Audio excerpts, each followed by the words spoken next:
Hi guys, I'm Bex and welcome to Trista Bytes. Today we're going to be looking at the Tempest mini arcade machine, which is part of the Replicade range by New Wave Toys. I've been looking forward to this for a really long time and I'm just so flattered they sent me one. Tempest is one of my favourite arcade games, and Tempest 2000 is one of my favourite games ever, which is the version that came out on the Jaguar, so I'm really looking forward to this one. To start off with though, let's talk a little bit about Tempest itself. So if you aren't interested in the history of the Tempest game, then skip to this time code here and we'll get straight to the unboxing there. But for anyone that wants to know about the game, let's run over a little bit of its creation.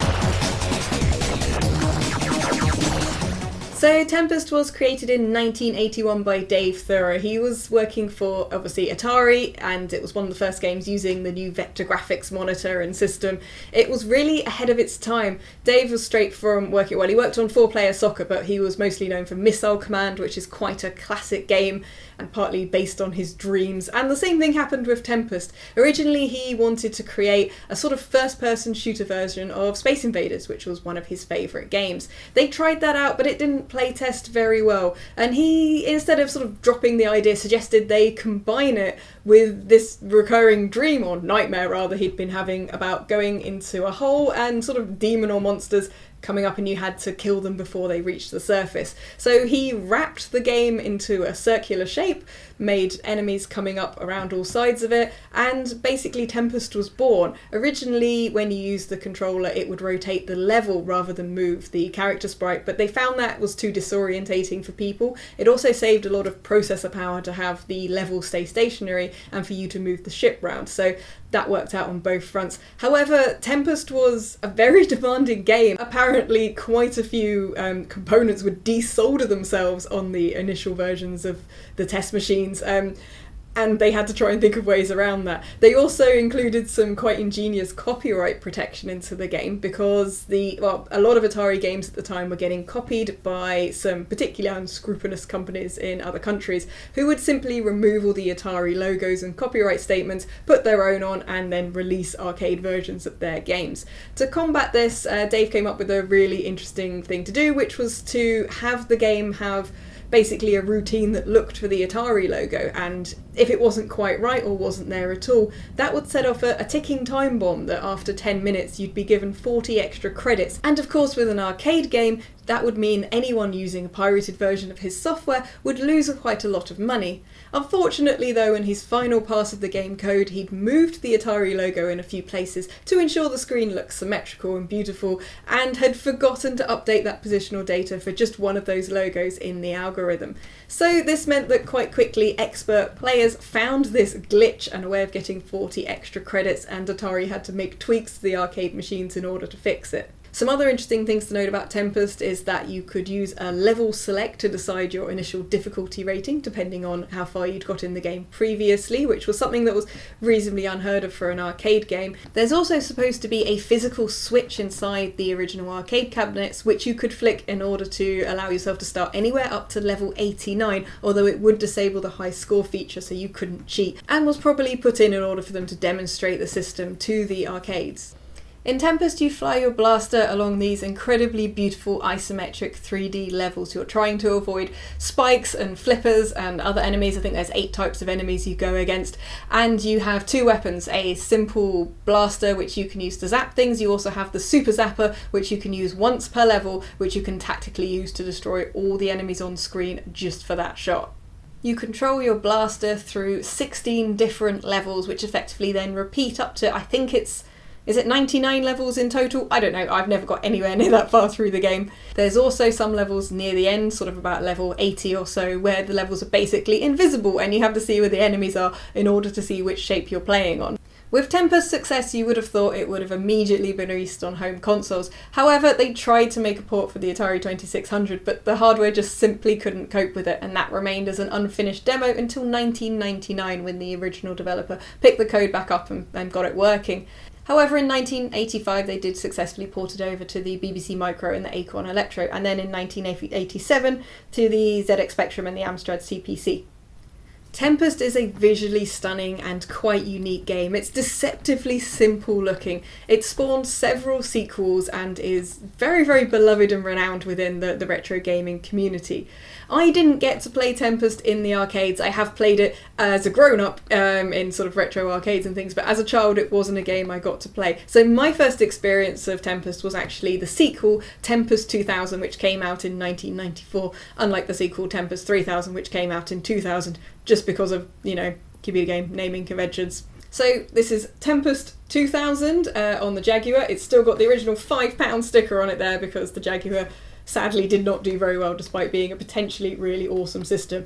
And this was my first interaction with Tempest. The game includes the original arcade version, near enough, also Tempest Plus, which allowed you to work with a sort of AI or second person playing an AI as a drone that sort of accompanies through your game. It also has Tempest 2000, which is a updated version of the game, changing the graphics and adding a lot more gameplay features, and the 2-player mode, which I think could have been quite cool if you had a big TV, but on a tiny TV like I had, you really couldn't see enough that was going on to actually play the 2-player, but nevertheless a pretty cool idea. For me, Tempest 2000 is really a definitive version of the game. It has an absolutely kick-ass soundtrack. It's incredible. They released the soundtrack to this on CD and it did quite well because it's absolutely amazing and atmospheric, and I used to dream this game. I played it so often that I would dream about it. The only thing it's lacking is a dial controller in order to play it, a rotary controller, but people have modded Jaguar controllers to have one, and I do wish I had one of those because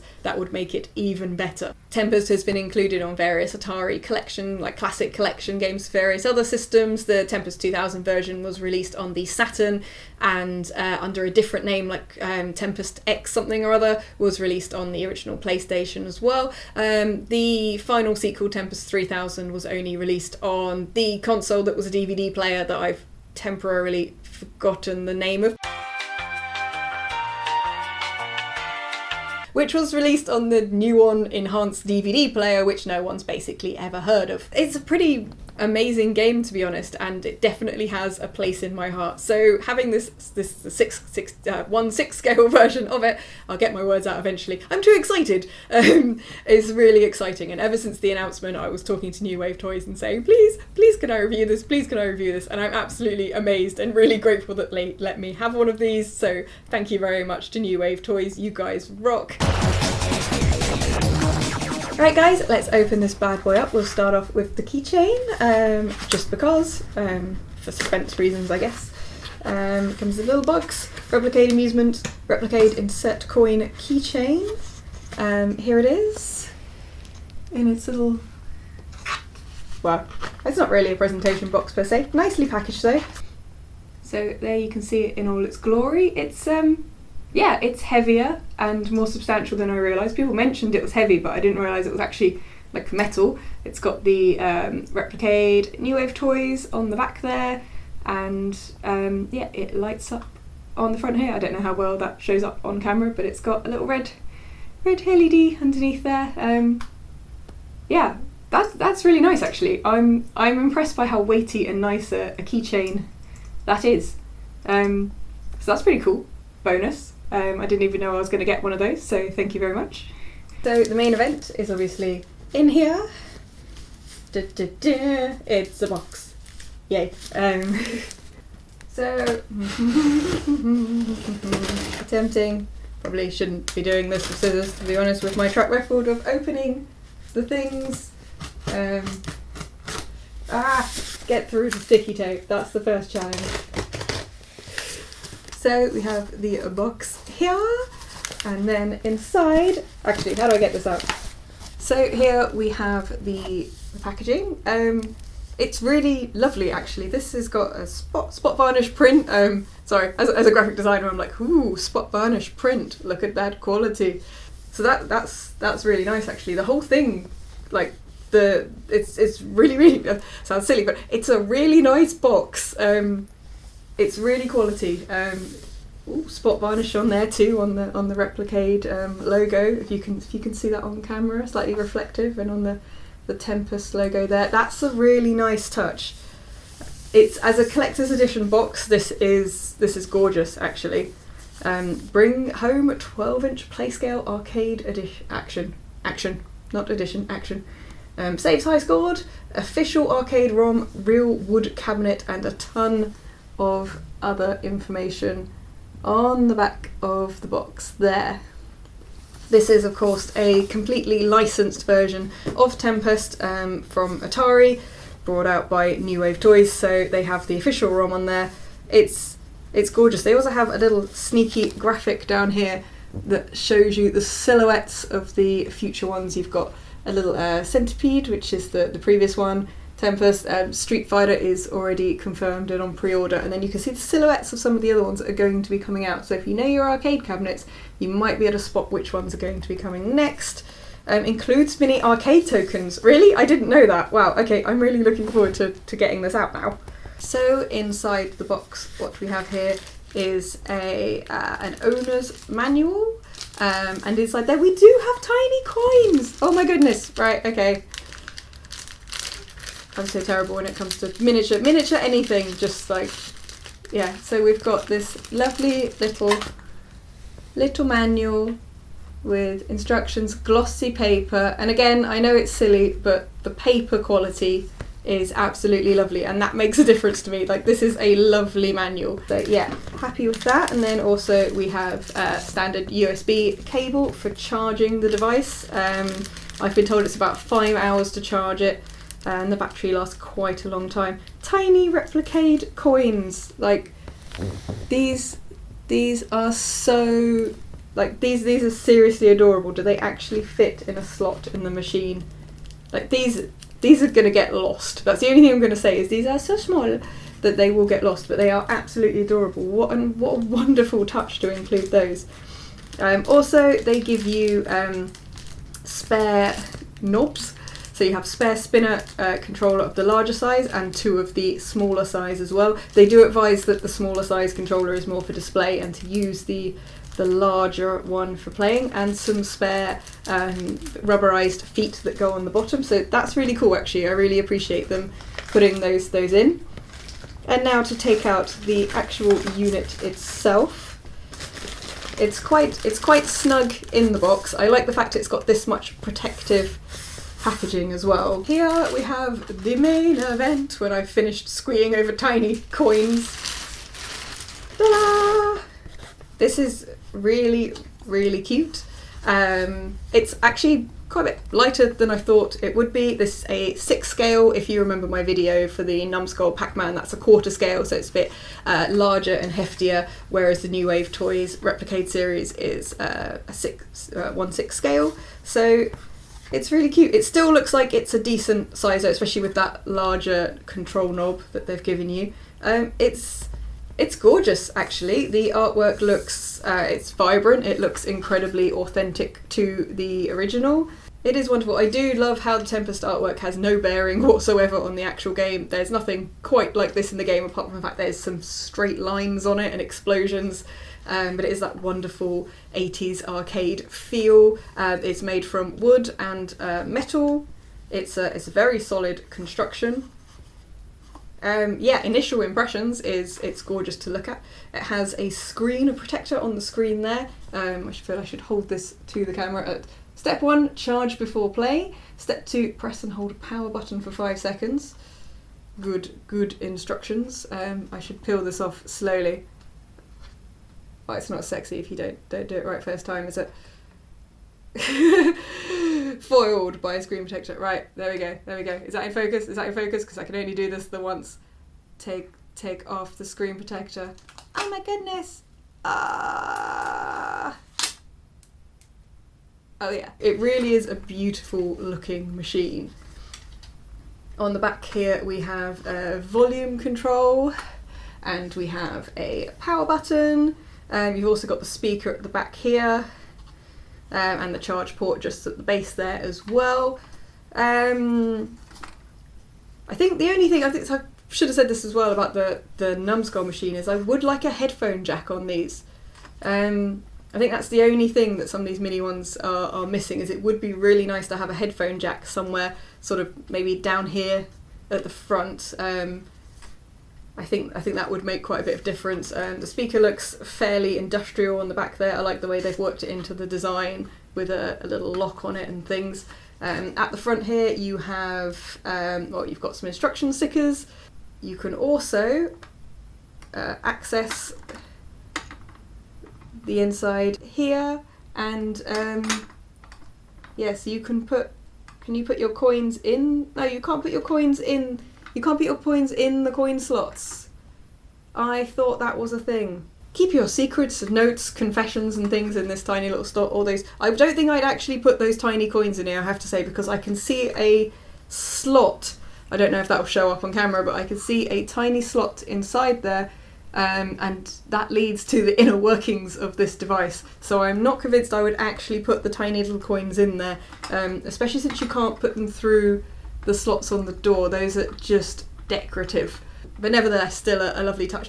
Yeah, so looking at the outside of it, I think the only things I would say it's missing would be a headphone jack, and I think I would have liked, rather than just the power button, I would have liked an indicator of how much battery was left, although I don't know if there's a way to see that on screen or not. The little buttons feel nice. We will see how they play when I use it. The dial feels kind of like a click switch, so we'll see how that plays. I was expecting it to be like a smooth controller, a bit more like the one in the original arcade, but we shall see how that plays. Other than that, it looks to be an almost completely faithful replica of the full-size arcade machine, artwork wise and so forth. A little bit different at the top here because obviously they've not got space to put the they put the speaker there, although the speaker in the arcade sort of came down at your face, and this top protruded out a little bit more, and there was speaker came out of here and just underneath here, but on this one it's kind of smooth here, and that's just a sticker. There isn't a grill there. I think that's the only detail that's not quite the same for me. I think this could have been a slightly different shape, and it would have been nice for that to have been a grill and at least looked like the speaker, but I mean, I'm really nitpicking at this point, just because it's a high-end collectible. It obviously doesn't have any bearing on playing it, but that's the only small nitpicks I've got about the outside of it. Other than that, looks absolutely gorgeous and can't wait to give it a play. Okay, so I've put a little bit of charge into this beautiful, beautiful beast, and we shall see if we can get it to fire up. So I need to swizz it around and hold down the power button for 5 seconds, they say. There we go. Oh, the marquee has lit up. I'm told that's controllable in the settings as well, which we will also take a look at. Replicade, under license from Atari, and I believe to get, I don't know how well you can hear that or not. The sound's pretty loud actually, like that's quite beefy. I'm reasonably impressed by the sound coming out of that. I have to see how well that's coming across on the microphone, but yeah, that sounds quite nice. I believe you hold down the right insert coin button to jump into the settings. There we go. Okay, so we have some instructions. We have the marquee light. I'm assuming I scroll up and down here. Do I scroll up and down here? I should have read the instructions. So left coin left coin is the return button. Okay, so okay, so there we go. We can switch the light on or off. I think we will switch it off for battery saving, and also I think it comes out better on the camera that way. They've got the sensitivity control, which is our player one up and down. Oh yes, I see. Instructions are right there on the screen. I'm clever. Oh, I see. That makes sense. Okay, left coin is return button, as in go up and down the menu. We can then control the sensitivity settings of the slider. I'm told it's best to leave it sort of pretty much in the middle there, and that putting it down makes it very slow, but we can show that, do a bit of footage of both, and then press return and press fire to exit. We'll also try it with the 2 different controllers as well, although they do pretty much say that the smaller version is just for display only. So we'll try it with this one to start with. Okay, press start. Let's give ourselves some credits, many credits. Yes, all of the credits. Right, so we shall start on level 1 and we'll see how this goes. So the sound is lovely. I've turned it down a little bit because it was just probably a bit too loud, but it's very high quality speaker, I will give them that. It doesn't sound tinny, there sounds like there's even a little bit of bass going on this. It sounds very much like the arcade machine to me. I have no complaints about that. The screen is very crisp. I heard that they went through sort of 8 screens or so in order to choose this one. The controller, it's clicky, it doesn't feel exactly like the arcade controller. I can see that being an issue for some people because it makes it quite a different control feel. Yeah, you kind of really are stepping round rather than feeling like it's just one smooth motion. But nevertheless, it's perfectly playable in this format. As someone who played the Jaguar version where, again, you had this feeling like you were stepping round, it's quite similar to me to playing it on the controller. But yeah, having played the arcade version as well, I would say that the arcade version feels a lot smoother than this one. So I think that's something that is going to affect some people's enjoyment of it. But it is still an absolutely lovely unit. I had expected, because the Centipede controller is incredibly smooth and they went to a lot of effort to make sure that they had the rollerball working correctly, that I would have expected this one to be a similar smooth kind of mechanism. Dead. But yeah, I mean, it is perfectly playable. It is, I mean, I've got quite small hands and it is a tiny bit cramped to kind of get my hands in. That's kind of a compromise I'm guessing you're making if you want to make something that's very, very, true to this beautiful angular arcade design. That you do have that slight. I mean, I'm also trying to accommodate for the camera, which doesn't help, I guess. But yeah, I mean, you do still have enough room to play it. If I was more sort of front on and ignoring the camera, you can still, especially with this larger controller. I dread to think what this would be like with the tiny controller. Let's put the tiny controller on and lose. I think that's probably an entertaining thing to film, if nothing else. Can also show you how easy it is to swap. So, oversized controller, pulled to remove. Yeah, so it just clicks on. That looks, I mean, it's reasonably robust looking plastic, but I wouldn't necessarily recommend constantly swapping these over. So this needs to click in. That's not going to be particularly playable. I can see why they say that's more designed to be a decorative thing. We'll try and play with it, but they do say that no, you can't play with this small controller. I've got tiny hands and you can, but I wouldn't recommend it.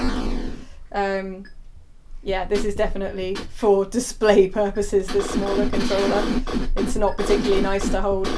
But it is nice they give you 2 of these tiny little things. Yeah, this is not good. Let's just take that straight back off. Nice to have if you want to use it for display purposes, but this is definitely what you actually want to be playing the game with. Slot that back on. Yeah, it plays well enough. There's definitely no significant lag on this. Once you've got used to the controller not being quite like the arcade, then I think it will be quite nice to play on it. Get out of my face. Die. No! Bastard. So dead. Enter your initials, spin knob to change, press fire to select. Oh yes, I can put my name. The advantage of having a free letter name. Press fire to select B. C, D, E. Can I spell my name? Bex. Yay! I'm number 1 on the high scores with an absolutely embarrassing score there. Go into the options. Let's put the sensitivity up and see what that does. One player, start on level 1 again, just for ease.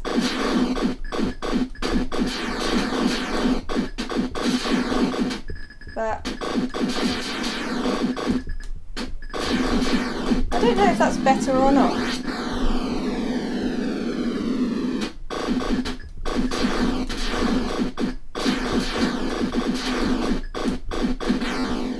That might be a little bit too sensitive. I think this is something you'll just have to play with the options and see what you like.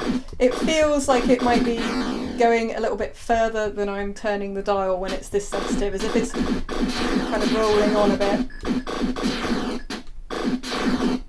Yeah, it feels a little bit unpredictable at this high sensitivity. I think this might be too much, and the setting it came with might be a bit better for precision.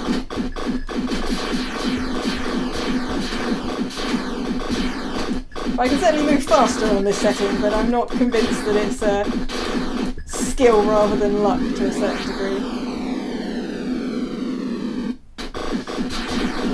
But the sensitivity settings certainly do seem to be doing something, which is cool. Am I dead? Am I dead? Right, okay, back into settings, and then we'll put this, that one back down. Well, we'll put this right down and see what that does, maybe. Press fire, start. Oh, okay, that's yeah, not really going anywhere.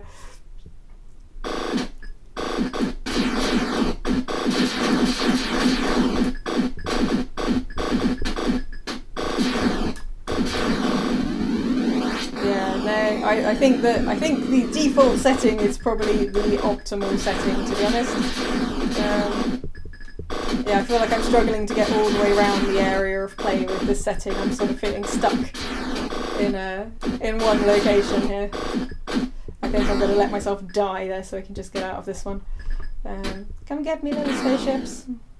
Am I dead? Am I dead? Right. Yeah, as a collector's piece, it is beautiful. The speaker, the sound is gorgeous. That's something that I don't think anyone will have any complaints about here. I love the little touches with the lights, the accuracy of all of the graphics.